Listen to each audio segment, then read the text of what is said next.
Assalamualaikum warahmatullahi wabarakatuh. Bismillahirrahmanirrahim. Alhamdulillah, bertemu lagi kita di dalam Adventures of Al-Quran, program yang dianjurkan oleh kelas mengaji Pusat Pengajian Al-Quran Al-Badari Session 14. Saya adalah Ustazah Hajar. Jadi hari ini saya akan menceritakan tentang ringkasan juz yang kelima di dalam Al-Quran. Jadi juz kelima merangkumi surah An-Nisa, iaitu sebuah surah yang menceritakan perihal perempuan ataupun wanita.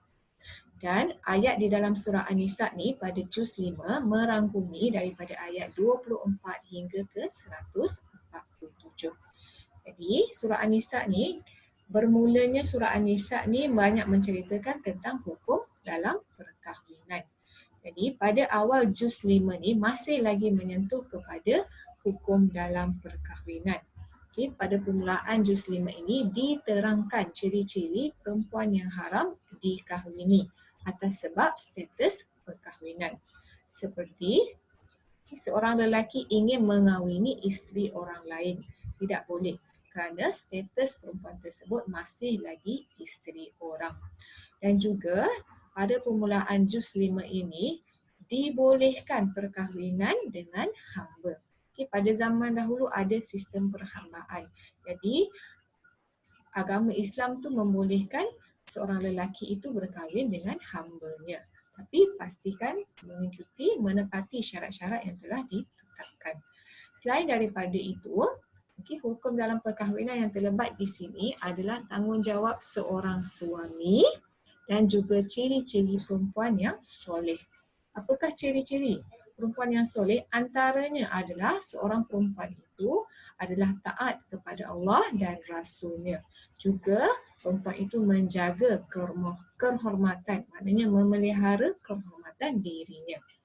Selain daripada itu, juga hukum dalam perkahwinan yang terlibat dalam juz yang kelima ini pada permulaannya adalah penyelesaian kepada pasangan suami isteri dalam menghadapi isteri ataupun suami yang nusyus, iaitu suami yang derhaka. Dia ada cara-cara dia diterangkan. Ada garis panduan yang perlu diikutkan. Indahnya Islam kan? Okey, jadi selain daripada itu, banyak lagi hukum-hukum lain yang terkandung dalam juz yang kelima. Saya bacakan sepotong ayat, iaitu ayat yang ke-28 dalam surah An-Nisa. Ianya berbunyi, A'udzubillahi minasyaitonirrajim. Bismillahirrahmanirrahim. Yuridullahu an yukhaffifa ankum wa khuliqal insanu dha'ifa. Maknanya adalah Allah hendak memberikan keringanan kepada kamu kerana manusia itu diciptakan bersifat lemah.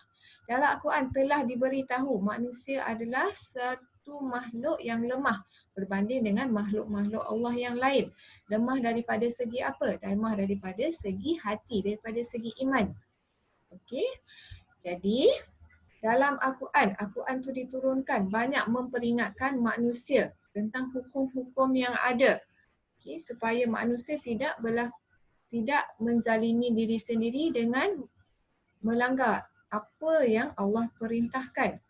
Jadi lain-lain hukum yang terdapat di dalam Al-Quran adalah seperti ayat yang ke-29 hingga 32 menerangkan larangan memakan harta secara haram, dan juga seorang Islam itu tidak boleh berhasad dengki, dan seorang Islam itu juga perlu menjauhi dosa-dosa besar. Kerana insya-Allah apabila kita menjauhi dosa-dosa besar, dosa-dosa kecil kita akan diampunkan. Wallahu a'lam. Kita doa yang begitu. Jadi selain daripada itu, hukum yang terlibat dalam juz yang kelima adalah larangan sembahyang dalam keadaan mabuk dan juga hukum bertayamum serta cara-caranya. Tayamum hanya dilakukan ketika tiada air.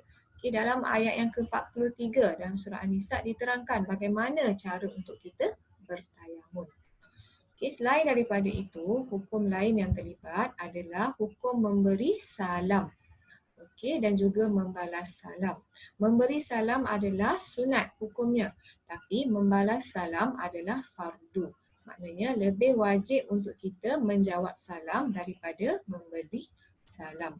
Selain daripada itu, terdapat juga hukum dan denda perbuatan membunuh sama ada sengaja ataupun tidak sengaja, dan diikuti juga dengan perihal hijrah dan balasannya. Maknanya seorang Islam tu berhijrah daripada sering melakukan dosa kepada bertaubat. Itu adalah salah satu daripada konsep hijrah. Okay, dalam juz 5 ni juga ada diterangkan tentang tanggungjawab seorang Muslim ataupun Islam. Okay. Seorang Islam itu adalah menjadi kewajipan mendirikan solat. Okay. Solat itu perlu didirikan, ia adalah menjadi kewajipan seorang Islam. Okay. Tidak kira apa keadaan sekalipun, sakit, musafir ataupun dalam keadaan perang. Jadi dalam ayat 101 hingga 103 okay, diterangkan okay, cara seorang musafir tu bersolat adalah dengan solat qasar, maknanya memendekkan solatnya, dan juga diterangkan juga okay, cara solat khauf, iaitu solat ketika perang. Okay, perang adalah salah satu bentuk jihad. Jadi dalam juz 5 ini juga terdapat beberapa kelonggaran yang diberikan kepada orang yang tidak menyertai jihad. Okay. Okay. Jadi dalam Islam tu digariskan, kalau untuk berjihad tu, apa kelonggaran dia? Seperti seorang yang buta, okay, dia tidak boleh berjihad. Okay, tapi dia boleh berjihad dalam bentuk yang lain. Dia tidak boleh berjihad untuk pergi berperang. Tapi mungkin dia ada harta yang ataupun harta yang boleh dia berikan. Okay, itu dia. Okay, antara kelonggaran okay, diberikan untuk tidak berjihad. Dan juga diterangkan juga darjat orang yang berjihad. Selain daripada itu, okay, tanggungjawab sebagai seorang Muslim ataupun Islam, kita hendaklah beribadah kepada Allah. Okay, telah saya beritahu tadi bahawa mendirikan solat itu adalah satu kewajipan. Itu adalah salah satu daripada perintah beribadah kepada Allah. Dan juga kita digalakkan untuk berbuat baik kepada orang lain, menjauhi sikap sombong dan takbur, serta membangga diri ataupun bahir serta riak. Mana sifat-sifat keji ni minta dijauhkan daripada kita. Dan juga dibolehkan dalam Islam bisikan ke arah kebaikan. Contohnya kita bisik pada orang lain untuk bersedekah. Itu dibolehkan. Okey. Selain daripada itu, dalam juz 5 ini juga diterangkan juga perihal orang-orang yang tidak beriman ataupun orang-orang munafik.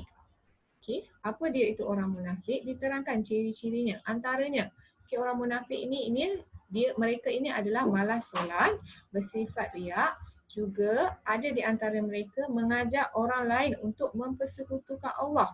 Perbuatan syirik, mempersekutukan Allah adalah satu perbuatan syirik. Ini adalah satu dosa besar yang tidak akan diampunkan oleh Allah. Selain itu juga, golongan munafik ini memutarbelikkan dan juga mencela agama. Selain melanggar perintah Allah, dia memburuk-burukkan agama Islam. Itu adalah mereka golongan yang munafik. Jadi, pada ayat yang ke-56 dengan 57, okay, bila diterangkan bagaimana orang Islam, bagaimana orang munafik itu, balasan kepada orang beriman dan juga orang kafir ni. Okay, orang yang tidak beriman ni, apa balasannya? Okay, orang yang tidak beriman ataupun kafir akan dicampakkan ke dalam api neraka. Digambarkan, okay, kulit kita ni akan dibakar hangus, kemudian okay, diganti lagi, kemudian dibakar lagi. Okay, itulah digambarkan bagaimana okay, pembalasan yang diterima oleh orang yang tidak beriman ataupun orang kafir ini. Kenapa dibakarnya kulit diganti balik? Kerana kulit adalah pengumpul rasa sakit. Okey. Jadi itu dia. Okay, balasan bagi orang yang tidak beriman, manakala orang yang beriman ataupun beramal soleh akan dimasukkan ke dalam syurga. Sebuah kejayaan ini. Kebaikan sebesar zarah sekalipun tetap Allah menggandakan dan memberi pahala. Jadi mudah untuk kita mendapat pahala. Selain daripada itu juga, dalam juz yang kelima diterangkan perihal hidup perlu digarisi dengan panduan Al-Quran dan As-Sunnah. Maafkan saya, perihal hidup perlu digarisi dengan panduan Al-Quran dan Sunnah. Al-Quran dan Sunnah ini menjadi asas utama kepada hukum Islam. Jadi taatlah kepada Allah dan Rasul serta menghayati Al-Quran. Terdapat juga pada ayat yang ke-83 melarang kita menyebarkan berita tanpa berpegang teguh kepada sumber-sumber yang sahih. Jadi elakkan, kalau kita tak pasti tentang perkara tersebut, jangan kita memandai-mandai. Dan itu dia merangkumi dalam juz yang ke-5. Dan sedikit pada juz yang ke-6 surah An-Nisa daripada 148 hingga 176.